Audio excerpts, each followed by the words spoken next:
बिस्मिल्लाहिर्रहमानिर्रहीम। अॼु 9 मई ऐं 15 रमज़ान आहे।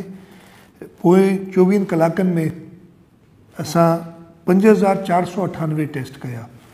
इन तरीक़े सां टोटल टेस्ट करण जी तादाद 87,108 थी वई आहे। हिननि 24 कलाकनि में 1080 माण्हू पॉज़िटिव आया आहिनि। इहो जॾहिं खां इहो कोरोना वायरस आयो आहे, पहिरियों दफ़ो 1000 खां असां टिपिया आहियूं, को बि सुबुह 1000 खां टिपियो आहे।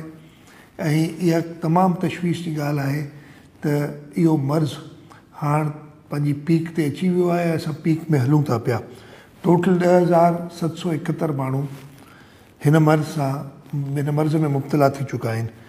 मां ख़ासि तौर ते अॼु तव्हांजे साम्हूं इहो अर्ज़ु करणु थो चाहियां त असां टेस्टिंग कई ऐं उन टेस्टिंग में असांजो तालको हेडक्वार्टर आहे ख़ैरपुर ज़िले में पीर जो कोट। उन में पोइ 24 कलाकनि में 246 माण्हू पॉज़िटिव थिया आहिनि। इन जी तव्हांखे थोरी सी डिटेल ॿुधायां। कुझु ॾींहं अॻु में हिकिड़ी लेडी टीचर हुई जेकी बीमार थी, उहा हैदराबाद वई, उतां मोटी आई, बीमार थी, अस्पताल में वई ऐं उन जी टेस्ट थियण खां अॻु में ई उहा गुज़ारे वई। जंहिं इंतिज़ामिया खे इहा ख़बर पई त हिकिड़ी पोटेंशियल कोरोना जी पेशेंट थी सघे उहा, असां उन्हनि डॉक्टरनि खे उन अस्पताल में जिते हुन ट्रीटमेंट कराई, हुन जे घर वारनि खे जंहिं हुन जे जनाज़े में शिरकत कई, उन्हनि खे टेस्ट कयोसीं। शुरू पहिरें टेस्ट में कोई 24-25 ॼणा पॉज़िटिव आया। असां इमीडिएटली उन वक़्तु सॼे शहर में जेके बि उन्हनि जा कॉन्टेक्ट्स हुआ, टोटल 500 खां मथे 550 जे क़रीब टेस्ट करे चुका आहियूं।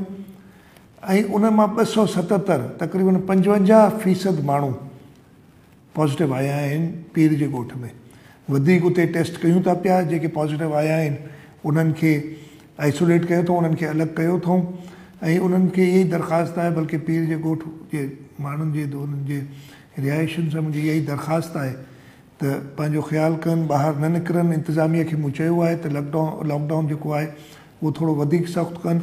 इहा जेकी हिकिड़ी प्रोपेगेंडा हले पई त इहो को मर्ज़ ई कोन्हे ऐं हुकूमत जेको आहे खामख़ा हिनखे वधाए पई, अहिड़ी ॻाल्हि न आहे। इहा तमामु तशवीश जी ॻाल्हि आहे ऐं इमरजेंसी जी ॻाल्हि आहे।